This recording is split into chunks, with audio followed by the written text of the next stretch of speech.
All right, let me bring in Mr. Sowunmi. Well, we've looked at, he's told us the rationale behind the book. They need to measure. They're not necessarily saying, well, yes, we've breasted the tape.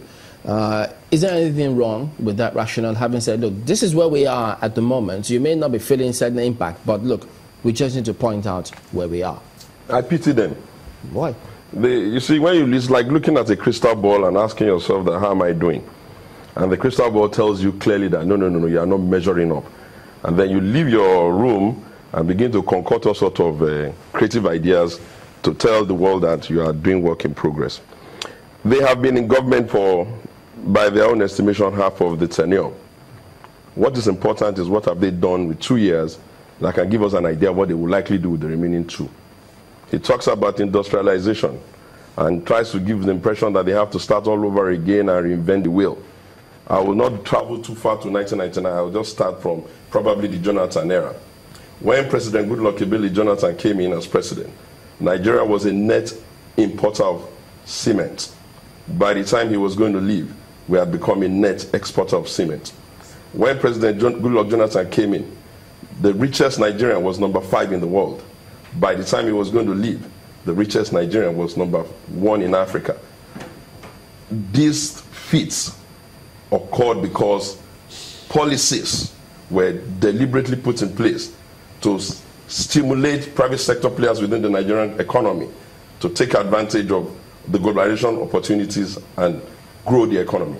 The problem they have, the APC, is that they have not completely convinced themselves that it is not the business of government to build businesses or to do industrialization. The simple business of government is to provide the enabling environment, do the laws that are stable, be consistent, have policies that can allow private sector people to take advantage. It is not the business of government to criminalize all Nigerians, make life difficult for private sector in the country, and expect that you're going to grow the economy.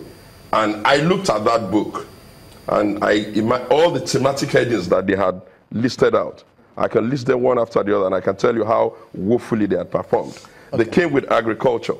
What have they done there?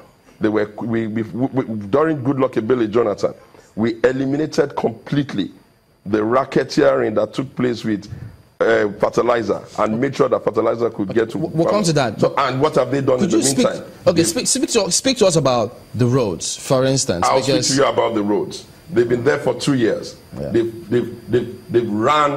They've gone and borrowing all over the world to bring in money supposedly to drive infrastructure.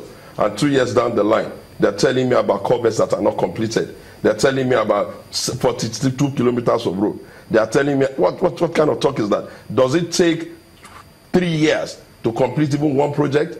They cannot even point to a single one. Right. And I remind them that just within the era that we're talking, I don't want to go too far, because going too far, we just draft them. In the Jonathan era, for the first time, we made Nigeria know that rail infrastructure, multimodal transportation via railways was still possible. And you know that that was not an easy feat.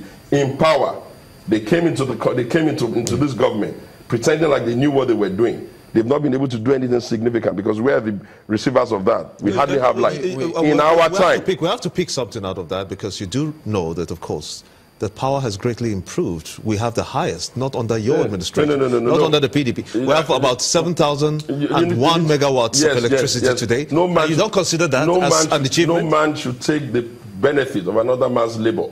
We privatized and unbundled the power architecture of this country. That private sector should be able to now drive it. And some of those gains you see there are the result of policy, not for anything that they have done on themselves. They've not been able to bring in a single new power infrastructure of their own. We did Omotosho, we did Abeokuta, we did so many others in the course of the Jonathan action. For if I were to go too far back, we would draft them.